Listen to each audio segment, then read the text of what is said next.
El rock es como ese símbolo de libertad. Para mí el rock es vitalidad. No, para mí el rock es cultura, ¿oís? Es como una explosión, un estallido de muchas emociones. El rock significa, para mí ha significado transformación. Para mí el rock es revolución, es rebeldía. Te llega por aquí, pero te llega acá. Bueno, para mí el rock es un estilo de vida.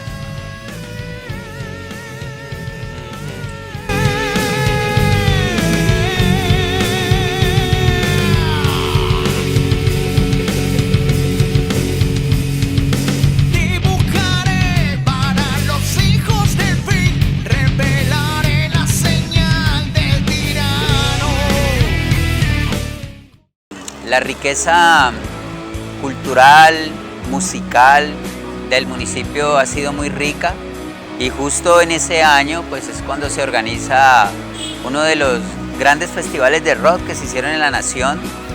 Que el concierto del Pedregal fue algo más grande que el de Medellín. Porque quizá por la posición geográfica del municipio, pues llegó gente de muchas partes, vino gente del Brasil, de Venezuela, del Ecuador. Entonces eso fue todo un acontecimiento, ¿no? De hecho, de ese festival es que se origina el barrio La Trinidad, ¿no?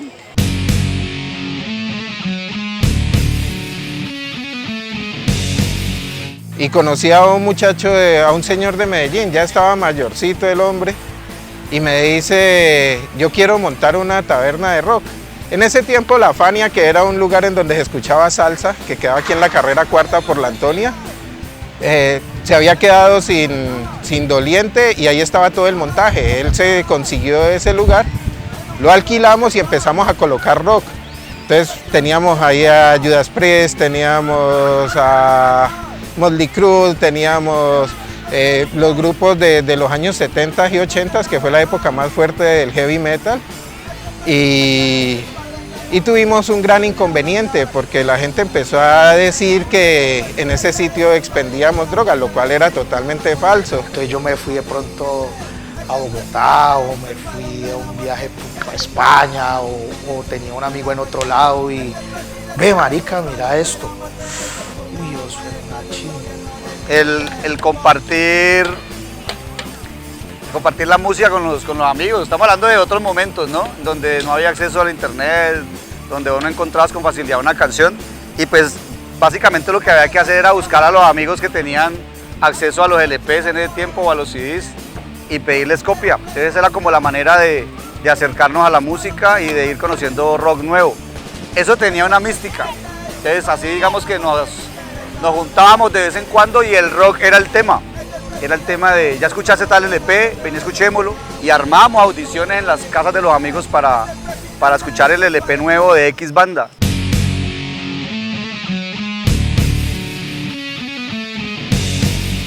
Bueno, eso sí es casi de cuna porque como mi hermano escuchaba rock desde adolescente, entonces yo era niño, tenía como 5 años cuando él escuchaba.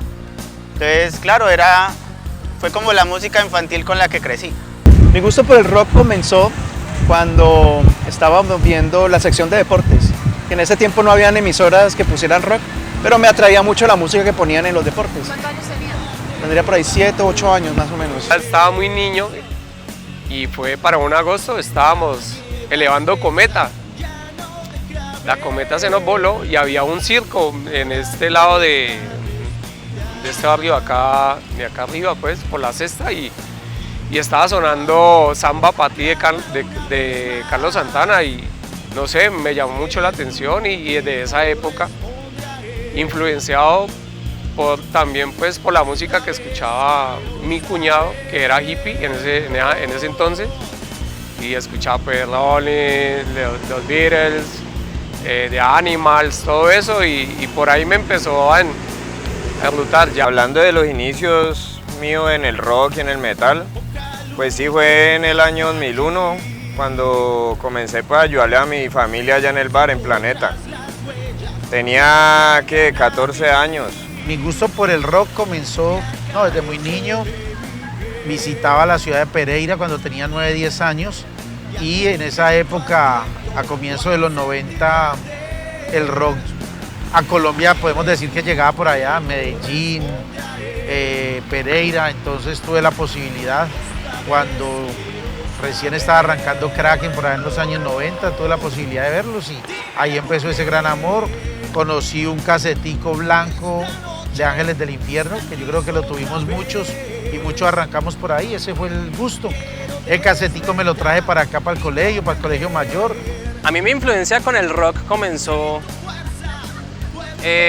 a punta de casetos de artesanías, que son los puestos que vendían ahí en el parque, y también de algunos novios de mis hermanas mayores que le regalaban música en casetos, y pues yo no sabía qué era eso.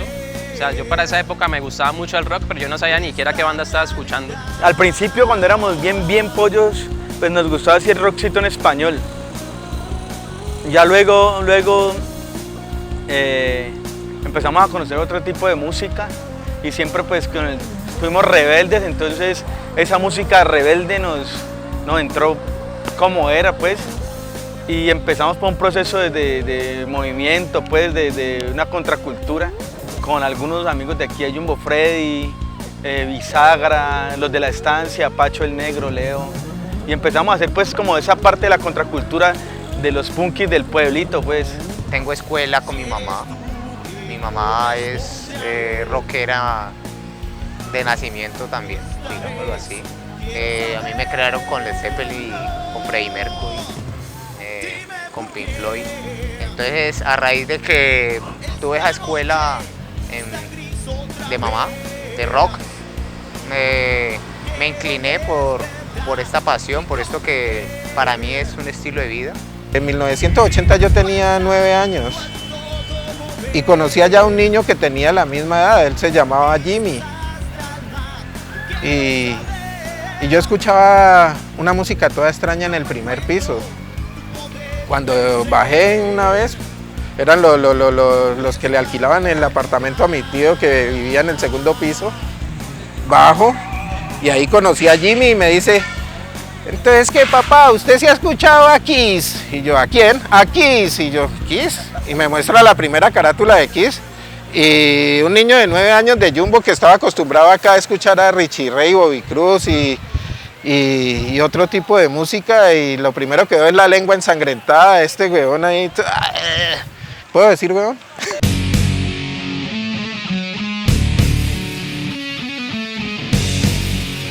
Fue Cristales.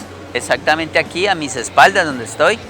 Ese es el bar más añejo de rock que yo tengo recuerdo, ¿sí? Lo manejaba un tipo que era muy conocido como Henry Cristales, casualmente. Un tipo de mundo, tipo de mar. Yo fui una propietaria de merendero. Digamos que la que estuvo más tiempo ahí. Fue una época, digamos que muy bonita de mi vida. Bueno, el merendero para mí fue más que todo una hermandad. Aparte de eso, pues había más bares, Planeta, Faos, Rocadura. Resulta que el merendero se convirtió en un espacio para que las bandas se motivaran a armar sus proyectos de rock y pudieran ser vistos por la audiencia. Entre comillas no había nada. Cuando yo estaba pelado, lo único que había para escuchar música era el merendero, parce. El merendero era una chimba, la música, había la oportunidad que vos podías compartir tu música. Antes había más movimiento de rock y metal acá en Jumbo. Llegó una época en que podían haber 4 bares de rock y metal aquí y todos los bares se llenaban. Pues fue el momento en el que hubo más bares, se animó el protagonista del rock en Jumbo, que es Dairo, que también hasta abrió su espacio, que era Playa Baja. Tenía Diego Tombo su bar, tenía Rangel su bar, tenía Kafka Café, que era un espacio alternativo. Y Jumbo tuvo una escena y hubo un auge comercial en los bares, donde alcanzaron a estar 4 bares funcionando full y para todos había. Yo entré colocando la música y pues se inició este proyecto. Por tener un espacio ameno y con fidelidad musical, respetando y dándole un espacio respetable al rock, ¿sí? Nació Garage, ¿sí? Un bar con una visión un poco más de hacer siempre conciertos, eventos, strippers, que vinieran los moteros. Nosotros cuando éramos muy pelados escuchábamos de Galería Underground, que era en la tercera, ya que era donde estaban los viejos, la vieja guardia, pero pues ahí no nos dejaban entrar, Rocadura también en su momento. Luego a nosotros nos tocó lo que fue Merendero, que era como lo duro, lo pesadito, y Faos, que era el que quedaba por el parroquial, que también era como más fresita, más bonito, era el de ir con la novia. Sí, el de llevar los culitos, porque ya Merendero era de ir a beber y bueno, y lo que pasara en la noche de sexo, drogas y rock and roll. Mantenía era en Merendero, esa era mi casa desde los 16. En Merendero descubrí unas bandas de metal muy bacanas. En ese entonces, una de mis bandas que fue, digamos, como la banda pilar para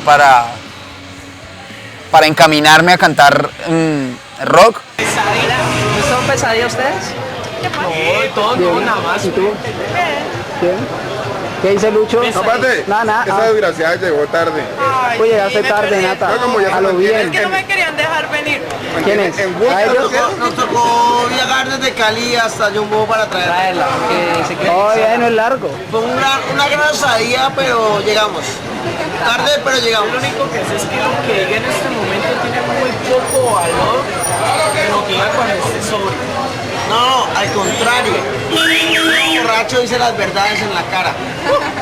Merendero creo que esa es una escuela. El Merendero fue una escuela para muchos de los de aquí de Jumbo. Fue una escuela también para muchas bandas aquí en Jumbo. Recuerdo mucho una presentación de Alas de Fuego, una presentación de Asgard, tremendas bandas que eran en ese momento. Con el tiempo llegó el Garage, que también fue otra casa indispensable en nosotros que escuchamos rock y metal. Con Garage eran conciertos cada rato. Recuerdo que se realizó algo con Cuerdas de Acero, el programa radial. Fue justo en el momento en que se realizaba algo aquí en el parque, un Rock al Parque, algo así. Muchas bandas vinieron. Yo creo que la edición de Rock al Parque más bella que yo he podido ver aquí en Jumbo fue en ese momento. Yo quiero un bar. Había tenido la experiencia de ir a muchos bares, en los cuales en algunos me gustaba la música, en otros no. Entonces uno en últimas lo que quiere es, yo quiero un bar donde ponga la música que a mí me gusta. ¿Cuál es la única solución? Monté uno. A los corajudos que se atrevieron a montar bares de rock en Jumbo. O sea, me parece que eso hay que hacerlo en este espacio y en todos los que sean posible. Reconocerle a César, a Luz Dari, a Rafita, bueno, a tantos que se atrevieron a decir, bueno, vamos a jugárnosla, al viejo Dairo que montó un bar chiquitico, a Rangel que montó un bar donde no iba nadie, pero igual lo montó, Rancho Rock se llamaba. Entonces, ese tipo de iniciativas a Juliana y a Frank con el Rincón del Gato, a los Pelados de Lomas cuando ponían rock. Bueno, en general, digamos que hay que hacer un reconocimiento plausible a los pelados y las peladas porque no es fácil. Yo he sido testigo porque a todos los bares he ido, de los que han habido en Jumbo, y yo sé que no es fácil sostener una empresa de esas. Ve, te cuento que cuando yo monté el bar, pues obviamente por lo que te dije anteriormente, no tenía que hacer con la música, yo tenía que empezar a producir. Y pues si me gustaba la música, me gustaba todo, hágale, de una. Entonces me vi una película, no me acuerdo qué película fue, weón. Y sonó un disco de los Rolling Stones, marica. Y los Rolling Stones, entonces la gente empezó pues a bailar y yo, marica, ¿cómo es eso? Y ahí fue donde yo al bar le hice una pista de baile. Y yo le hice baldosas sentado a la mitad y para que la gente bailara allí. Y conseguimos luces, strawberry y todo para que la gente bailara. Ese fue como el enfoque que empezamos a darle al planeta. Entonces, no, William, esperemos a ver cómo la gente responde. Entonces yo me acuerdo que a la gente le gustó de una entrada, le gustó la música, weón. Y le gustó el sonido. Me acuerdo que la gente se hacía en las gradas a esperar turno de que alguien saliera para poder entrar, weón. Y afuera más gente. Y las rumbas rock en Planeta se volvieron famosas, weón.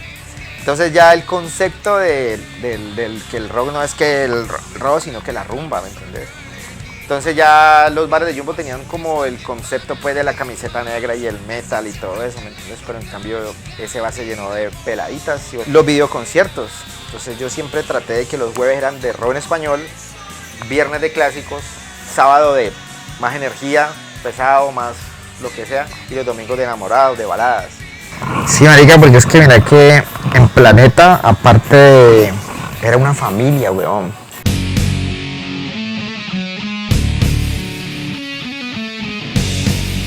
Se genera tanto movimiento que alguien muy cercano al movimiento, como lo es Giovanni, decide con sus amigos gestionar y llega Kraken a Jumbo la primera vez en el año 2004, que también fue algo importante que marca, ¿sí me entendés? Porque pues es una de las bandas insignias del país en nuestro género, y eso crea también esa admiración y esa conexión pues de Jumbo como con el rock. Tuve la posibilidad de llegar al Consejo Municipal de Juventudes en el año 2003 y allí con unos compañeros del consejo, especialmente con una niña, Laura, si conoce a Laurita, y con Gerardo Verdugo, nosotros empezamos con un cuento y era una idea y un sueño de traer a Kraken a Jumbo, y esa fue como la primera cosa. Entonces, desde el Consejo Municipal de Juventudes gestamos eso. Nosotros arrancamos para ese Rock al Parque, nos reunimos los pelados que nos hacíamos en una casita que quedaba aquí en esta esquina en la antigua alcaldía. Nos poníamos a pensar y a soñar. Y un día dijimos, vamos a traer a Kraken.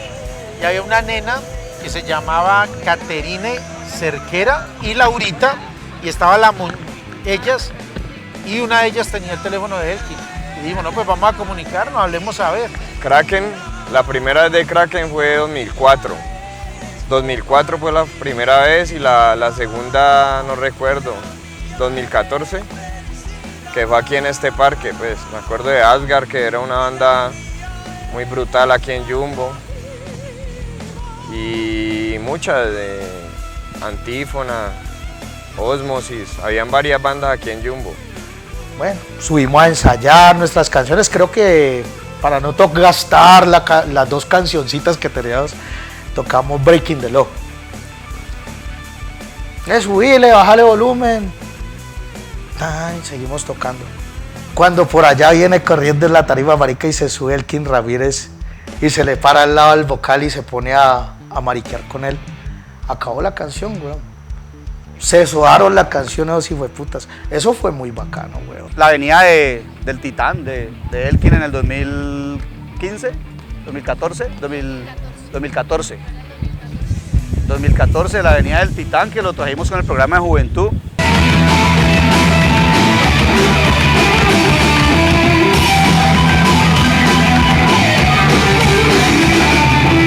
Después del primer concierto de Kraken, al siguiente año, en el 2005, me inventé, porque lo hice desde el programa de encuentros culturales descentralizados que tenía en esa época el INSI, un evento que se llamaba Rock al Parque.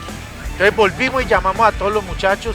En esa época había muchas bandas. Hubo un concierto que hicimos acá, fue un Rock al Parque, donde, no le miento, presentamos 14 agrupaciones de Jumbo. 14 agrupaciones, habían 3 cristianas. El Rocktopia Fest fue una semana entera de eventos en torno al rock. Eso fue en el 2008. Fueron 5 días de clínicas. Entonces por acá estuvo John Borondo haciendo clínica de vocal y de manejo de escenario.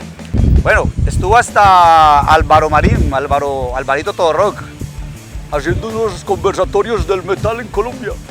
No, además, una chimba, vino como 3 veces acá a Jumbo, y eso tiró toda la línea rockera de la historia rockera, pues, en el Valle del Cauca, en Colombia en general, en Cali.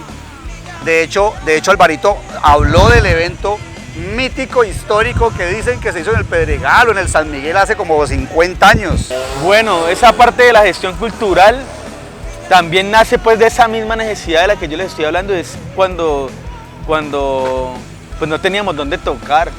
Entonces a mí se me ocurrió primero hacer un toque, que era el Vive el Punk. Se me ocurrió con Freddy, obviamente. Hicimos un toque que llamaba Vive el Punk, tocata departamental por la libertad. Con Freddy, con Bisagra fue el primero que hicimos. Lo hicimos en la 16, en un edificio de Marco Cerquera. Y obviamente fue una locura, vinieron bandas de muchos lugares del valle a tocar gratis, una hermandad, como siempre ha sido la escena punk, una hermandad. Y todo bien, pero hacia afuera todo mal, porque la gente pues no estaba acostumbrada a ver punks, pensaban que iba a pasar no sé qué, y entonces hubo muchas quejas. Lo pudimos hacer unas 4 o 5 veces. nos negaban los espacios, nos tocaba casi siempre en el mismo lugar y finalmente un día fuimos amenazados por, se supone, un grupo pues al margen de la ley, porque pues ellos no podían concebir que fuéramos tan diferentes. Ya después de eso ya empezamos a intentar hacer otra cosa más alternativa también y más incluyente, y ahí fue cuando con Sentido Común empezamos a hacer pues eventos como el Tutaina Rock, el Sombrillas al Parque, y entonces eso también sirvió porque otra gente también se empezó a contagiar de eso. El Tutaina Rock fue un evento que fue también muy atropellado porque pues aquí también es un pueblo muy religioso, muy católico, y nosotros decidimos el Tutaina Rock, era un evento con fines benéficos, recoger regalos de alimentos no perecederos para la gente que no tenía en Navidad. Y decidimos hacer el Niño Dios con una Ray-Ban en el flyer, en el volante, la chapola. Obviamente nos brincó la iglesia, la comunidad religiosa. Los karaokes nacieron en 2014. Los karaokes nacieron a raíz del parche que se da aquí en el parque. Siempre que venías aquí te encontrabas a alguien, siempre había un movimiento, siempre estaban los de aquí, los de allá, pero siempre era bien conocido, pues el parque era como el punto de encuentro. El primer karaoke se hizo en Kafka. Ellos fueron como los primeros interesados en como mover ese movimiento de... Primero nació como un jam, era como llevar artistas y como que cada uno se presentara y hiciera lo suyo, pero siempre terminábamos en karaokes. Llegamos a donde se ha llegado muchas veces, que es a Sutimac, en la tercera con novena. Ahí fue un lugar donde nos abrieron las puertas para empezar a hacer los conciertos. Y cada uno como que iba buscando sus espacios. Como te digo, el punk también hizo metió también la mano porque se generó un movimiento también muy bacano, ¿ya? En algún momento se van en la jeta unos con los otros, pero pues eso hacía parte también de la escena, hacía parte del movimiento, hermano. Yo tuve la oportunidad de trabajar en Confandi muchos años como recreador, y ahí había una propuesta que era un evento cultural, ¿ya? La verdad poco se hacía en los centros municipales, pues en los centros de los municipios, y yo dije, bueno, vamos a hacer un evento de una noche de rock. En esa noche metimos 4 bandas al centro recreativo Confandi. Allí estuvo muy bacano porque hubo mucho aforo, la gente nos copió, la gente fue, participó, tocó seguir armando eventos, conciertos, entonces ya empiezan a generarse más colectivos culturales en Jumbo.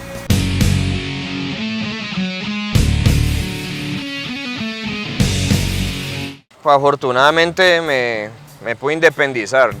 Digo afortunadamente porque la verdad uno como metalero, como rockero, siempre, digamos, en la época de antes era muy difícil que siempre te imponían que no, que te tenés que cortar el pelo, que no puedes tener tatuajes. Sí, varios tabúes y varias como restricciones malucas pues que no deberían de ser. Porque pues el rock es una expresión cultural y es un estilo de vida. Y pues bueno, entonces me pude independizar porque ya pues en el 2009 decidí eso.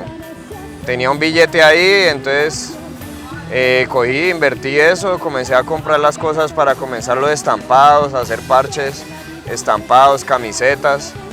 Entonces en el 2009 comenzó Ardomaniac, que es el negocio que ahorita ya lleva muchos años y se ha mantenido firme, pues apoyando el metal, el rock, promoviendo eventos, vendiendo boletería. La emisora Jumbo Estéreo nos abrió un espacio.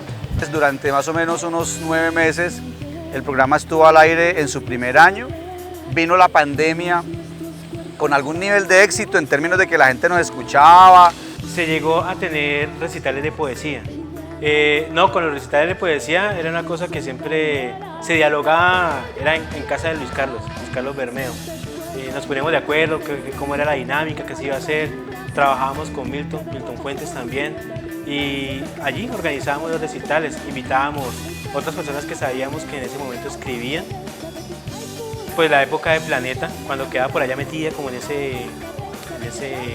era como una bodega, yo no recuerdo qué era eso. Ahí también tuvimos un recital de poesía, recuerdo mucho, la misma dinámica, la misma estructura. También allí tuvimos algunos domingos algo que era como una proyección anime. Lo hacíamos con panfleto, se hacía con panfleto, Andrés. Él llevaba su material, ¿no? Era un material casi que en ese entonces exclusivo. Y lo llamamos el tertuliadero. y era el tertuliadero de la Fundación Yambuiri, pero mucha gente decía, vamos para Yambuiri, listo, ese era el parche, muy romántico, muy bacano, pero pues allí abrimos ese espacio pues al karaoke, al cantar allí con instrumentos en vivo, escuchar buena música.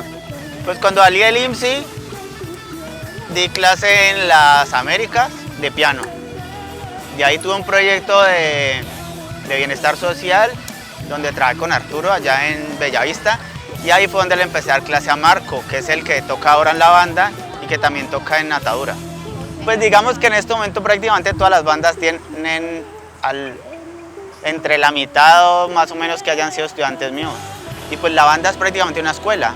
El aprender o sea, todo lo que implica el sonido, el saber que hay un sonido de tarima y un sonido de afuera, eso, quien no haya tocado una banda no sabe eso.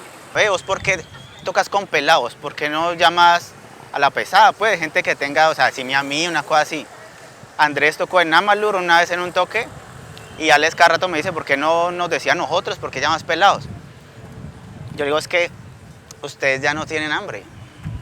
O sea, ellos ya tocan por el desparche. Los pelados todavía tienen ganas. Hay mucha gente que dice ahora, no, es que, por ejemplo, no, que el rock no ha muerto y que no, que vamos a rescatarlo. Ahora hay 10 veces muchos más rockeros que antes. Cuando yo estaba en el colegio casi que ninguno era rockero. En cambio ahora, yo tengo muchos niños que escuchan solo rock. Entonces uno dice, no, o sea, en realidad sí hay mucha escena. Lo que pasa es que pues los medios mueven otra cosa. Y que hay muchas más distracciones. Pero ahora tienen muchísimas más facilidades para acceder tanto al conocimiento, a instrumentos. O sea, imagínate cómo era antes. Pasé a estudiar inglés, empecé a cogerle más amor como a las letras de las canciones, a escuchar su sentido. Por ende, a escuchar más música vieja y escuchar como las letras que en X temporadas se relacionaban a hadas, magos, en otras a guerras. Si hablamos de Iron Maiden, hablas de mucha literatura y de guerras, literatura inglesa. Si escuchas a Dio, te hablas de dragones y hadas. Y mi mamá no me dejaba tocar porque eso era del diablo, era satánico. Entonces yo me encerraba en el closet a tocar. Y aprendí con un video VHS de música popular. Me convertí en músico cuando, después de escuchar bastante heavy, empecé a manifestar atracción por la guitarra y finalmente mis padres me apoyaron con la compra de una guitarra acústica que en ese tiempo costó 40.000 pesos, una cosa pues costosa, abismal. Y básicamente también con la inscripción en la Academia Musical de Valdiri, eso fue crucial para mí. Y en esa época era sumamente complicado todo, weón. No es como ahora, pues, que pues, me parece genial, ¿no? Que cada uno tiene su instrumento y ensaya en su casa y tiene YouTube y tiene tutoriales, ¿no? En esa época uno ponía el cassette y póngale el oído ahí a la grabadora a ver qué escuchaba usted y qué alcanzaba a sacar, ¿no? Cuando empecé el proceso musical, empecé en el INSI, estudiando en la escuela de música. Mi enfoque era completamente aportar, pues tener mi banda de rock y poder aportar desde el conocimiento. Ya luego estando en la escuela de música, pues uno descubre que la música es muy amplia y pues muy bonita también, entonces pues digamos que siempre es bueno descubrir un poco más. Luego empezamos nuestro proceso con El Toque, que es una banda que me encantó. Nuestra escuela acá en Yumbo ha sido el Instituto Municipal de Cultura, actualmente el IMSI. En mi caso, yo estudié la técnica en música. Y empecé yo a tomar clases con Johnny Orejuela. Y arrancamos con ese proceso y cogimos un poquito de cancha y decidimos montar una banda, por así decirlo. La llamamos Avatar, buscamos un batero, un baterista que era Rangel Solarte, que no tenía nada que ver con el cuento. Pero antes de toda esta situación, nosotros estábamos tocando con un cajón de madera y un pedal que compró, un plato que encontramos en un taller de motocicletas. Ya tuvimos nuestra baterista en ese momento, Natalie, ya empezamos a tocar con eso. El bajo era, me acuerdo que el bajo en ese momento era el bajo público, era el bajo de Robert. Ya, ese bajo de Robert pasó por todas las bandas de Jumbo. Nosotros decimos que banda que no haya tocado con el bajo de Robert no es banda. Muchos fuimos a estudiar fuimos a estudiar música y no solamente hicimos rock, sino que empezamos a fortalecer otros lenguajes artísticos de nuestra nación, de nuestro país.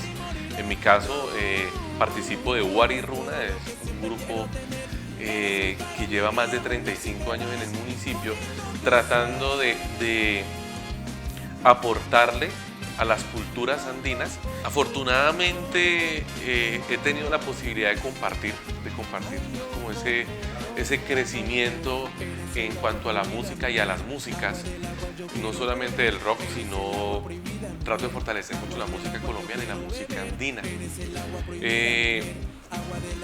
Ha habido unos intérpretes muy buenos que están haciendo actualmente rock, por ahí están haciendo un muy buen proyecto, lo comentabas ahora, Atadura, la niña del bajo, hizo un proceso de guitarra en el instituto, yo fui su tutor, hicimos música andina, hicimos música colombiana, el rock se metió con el cuento del rock y ha venido haciendo un trabajo muy interesante. Bueno, a nivel político yo creo que sí, ha sufrido una transformación, ya que en aquel momento no se le apostaba a la cultura, no se le apostaba en ningún momento a la parte musical del municipio, pero los políticos de turno vieron en la cultura un progreso para ayudar así a la población a que tenga o a que tuviese un mejor nivel cultural. Yo creo que sí, el impacto fue positivo y casi todos los alcaldes de turno creyeron en esta parte musical y le apostaron a la cultura.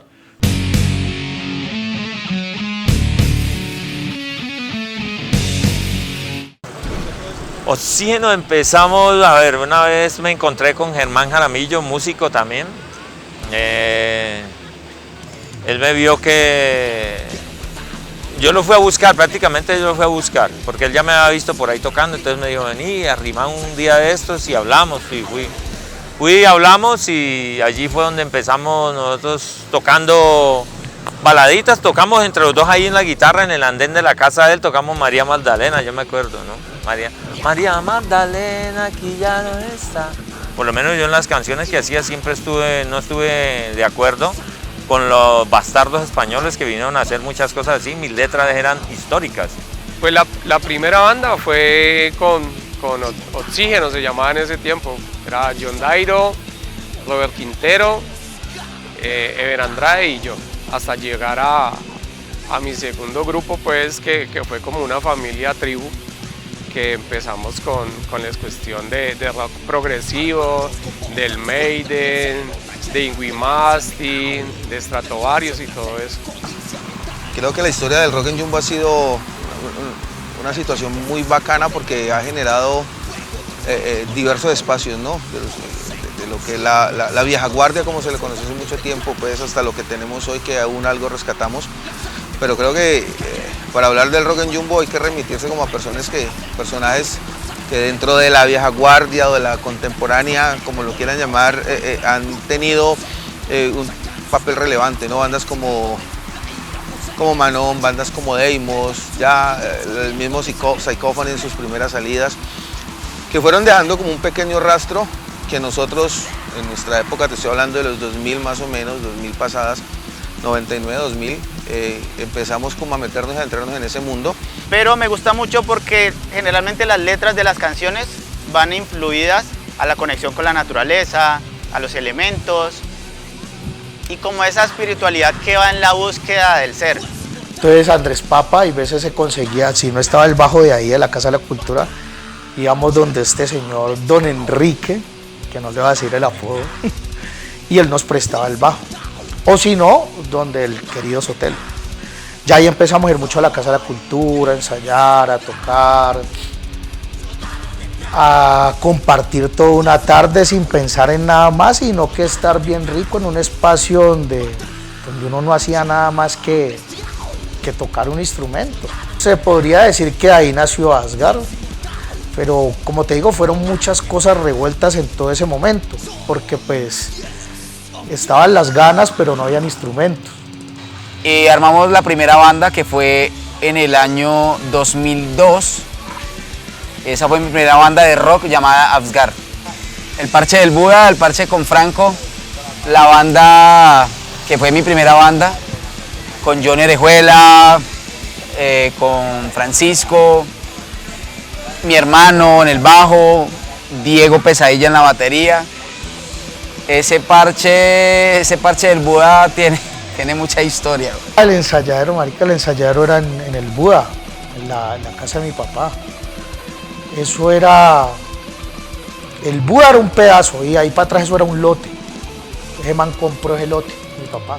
Claro, entonces de nuestra parte, digamos, más que, digo yo, pues tuvimos 2 canciones, 3 canciones originales, pero no creo que hayan aportado mucho, digamos, como a que se hayan inspirado a tocar algo.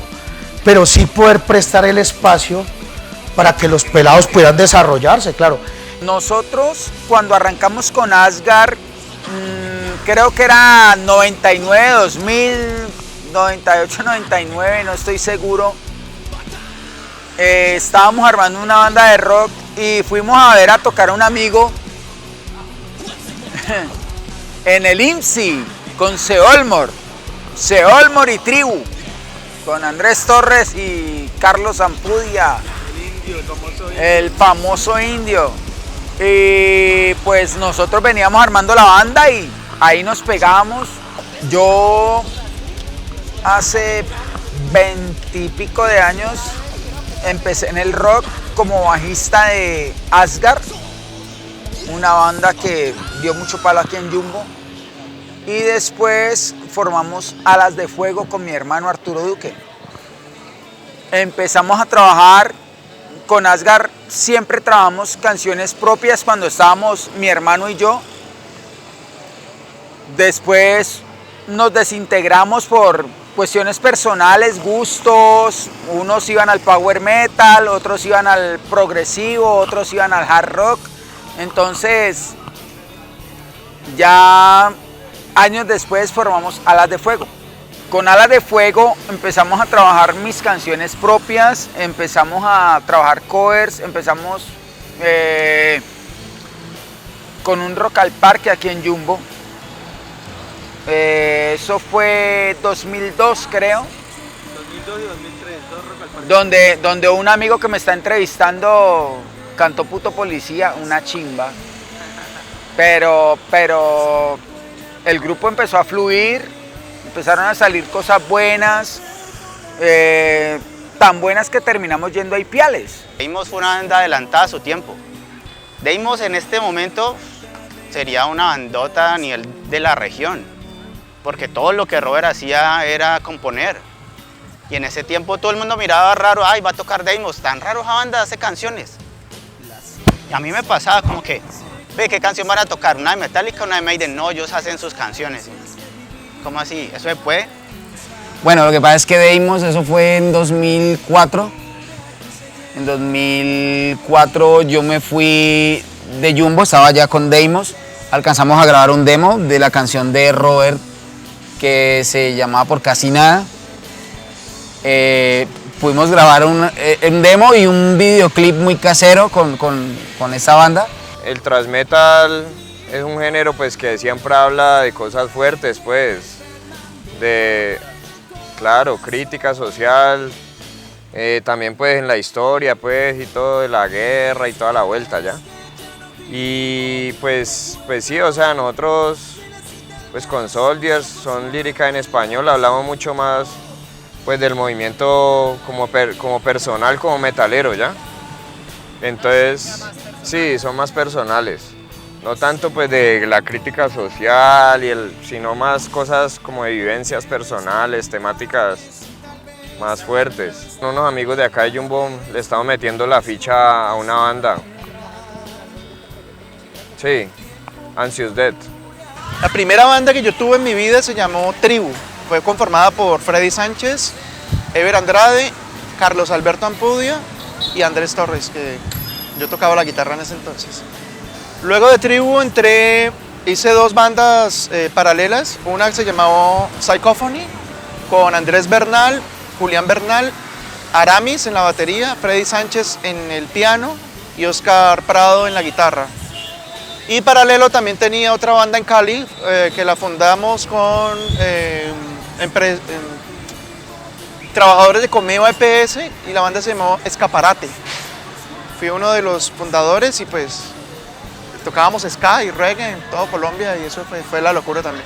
Psicophony inició como un proyecto de banda de covers y solamente tocamos como 1 año y medio, 2 años y la cosa quedó allí hasta que en pandemia pues nos volvimos a reunir para hacer un trabajo nuevo y en este momento ya estamos pues en el proceso de grabación. Psicophony tiene en este momento la temática o el concepto de las composiciones gira en torno a las profecías de Benjamín Solari Parravicini. Entonces, si ustedes pueden encontrar en YouTube las canciones, pues van a hablar del anticristo, del rey tirano, de la Tercera Guerra Mundial, del profeta como tal. ¿Qué estoy haciendo yo de mi parte? Estoy ayudando a producir bandas con sus demos. En un principio lo hice con Amalur, con Dairo, y ahorita lo estoy haciendo con el grupo Atadura, que son unos chicos fantásticos, están componiendo de una forma maravillosa y creo que el sonido que están logrando es algo óptimo. Nosotros somos Atadura, nosotros hacemos hard rock, heavy metal en español. El proceso fue, pues nosotros llevamos ya en distintas bandas, cada uno hemos tocado en distintas bandas. Entonces, al llegar a Atadura no ha sido un proceso como tan difícil de acoplarse. Musicalmente buscamos trascender en el mundo del heavy metal colombiano. Actualmente en nuestro canal de YouTube tenemos 2 videoclips. El primero que estrenamos, Niña Mía, pues el proceso de grabación fue bastante chévere. Siempre hemos pues tenido la ayuda de Andrés Altamirano, él fue el que nos hizo y nos ayudó pues con la producción de este primer video. Antes había un bajo en todo Jumbo y era el de Robert. Entonces había que sincronizar, vamos a ensayar hoy, no podemos porque va a ensayar tal banda y ellos van a tener el bajo. No, complicaciones habían demasiadas, weón. Por ejemplo, cuando yo comencé a tocar con Avatar, que éramos Tesna, Dairo y Natalie. No, ¿en qué año? No sé, eso es demasiado viejo. Yo me acuerdo que a mí Robertín y Robert Quintero me prestaba el bajo, que de hecho era más pesado el estuche del bajo que el bajo. Y cuando yo iba y le decía a Robert, vea, hazme el favor y me prestas tu bajo que tengo ensayo, Robert me decía, no, lo tiene Duque. Entonces yo iba a la casa de Duque, ve que me presté el bajo, no, lo tiene Dairo. Entonces era un solo bajo para todas las bandas. Y luego había que conseguir la planta de guitarra, que era la planta del Pollo, y eso estaba donde Oscar Ivanos, y no estaba donde Andrés Todo. Entonces siempre éramos así. Antes del ensayo, si el ensayo era a las 4, no tenía que salir como a las 3 a ir a buscar dónde estaban los instrumentos que le prestaban a uno. Un amigo que se llama Billy Alvear, de la nada, sabía que él era rockero, pero dijo, no, es que yo toco en una banda de thrash death, y ya llevamos ahí un pequeño recorrido y queremos meter como otro guitarrista, que tenemos uno. Entonces, claro, eso fue muy rápido porque llevaba muy pocos meses de haber comprado la guitarra y como que para tocar una banda y como que no, déjame aprender primero. Pero, mejor dicho, yo me arriesgué y me metí. Y ahí comenzó algo muy interesante con un proyecto que se llamó Resistencia al Olvido. Hagamos este riff, hagamos este acorde, metamos este punteíto, esto en qué escala está, yo no sé qué hijo de puta, primero suena bien. O sea, algo muy empírico, que a la vez es muy curioso porque a veces esos proyectos tan empíricos resultan cosas muy interesantes, cosas muy originales. Entonces yo digo que el proceso con Resistencia al Olvido arrancó al revés, porque no éramos una banda muy grande, muy conocida, éramos muy inmadura musicalmente. Desde hace un poco más de un año, con algunos viejos conocidos y nuevos conocidos del gremio rockero, pues decidimos darnos una oportunidad de probar con sonidos del rock alternativo. Con nuestro proyecto que se llama Old Boys, que es algo así como decir como los chicos viejos, como los puchachos. Somos ya personas mayores de 30 años que seguimos huevoneando con esto, a ver qué sale. Ya tenemos un sencillo grabado y estamos grabando el segundo. La primera canción se llama Despertar. La idea original de la canción es de Andrés Duque. Pues hoy estamos trabajando con una banda que se llama All Boys, de la cual yo soy vocalista, y estamos trabajando música propia.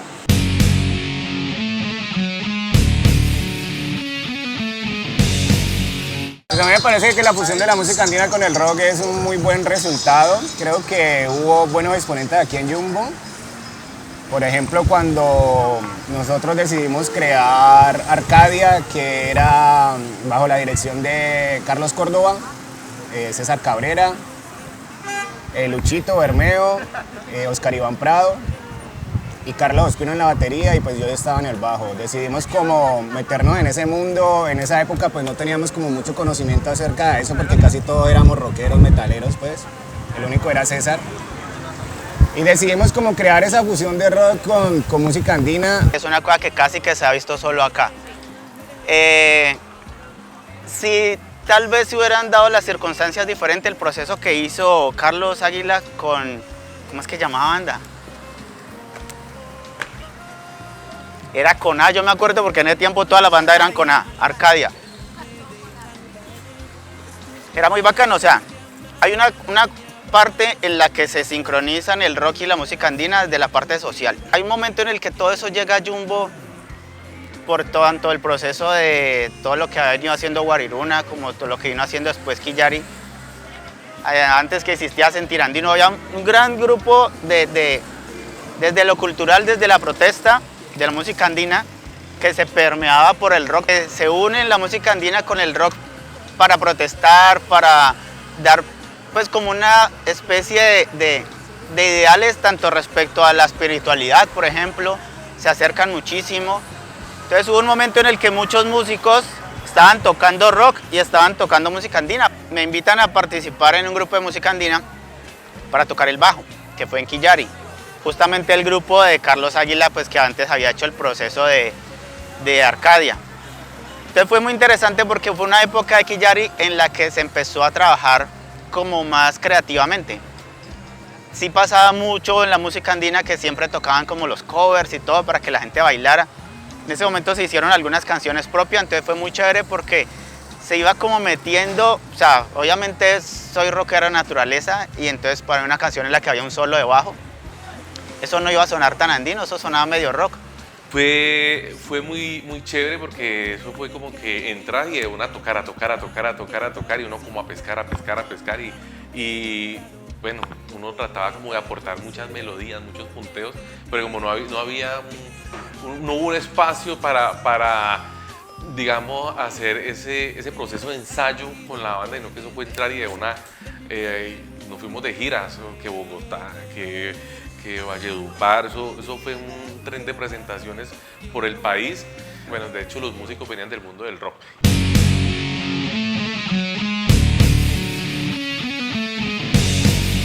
Jumbo tiene cantidad de talento inmenso, pero es muy difícil sobrevivir de la música aquí en Jumbo porque no hay espacio, no hay apoyo. Al no tener un circuito tan claro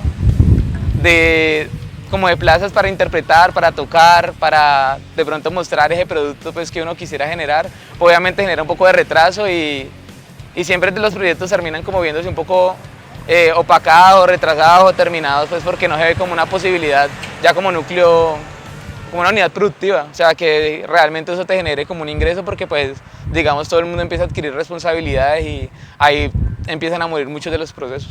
Todo esto va de la mano. Todo esto va, el rock, la cultura, el arte, todo esto va de la mano porque son símbolos de expresión, ¿ya? Entonces, tanto en el arte, digamos, como la pintura, el dibujo, la escultura, vos te estás expresando ahí, estás dando tus conceptos, ¿ya? Dándoselo a conocer a otras personas, eso también es el rock. Cuando vos compones una letra y se la cantás a los demás, le estás transmitiendo esto, ¿ya? El rock es como ese símbolo de libertad.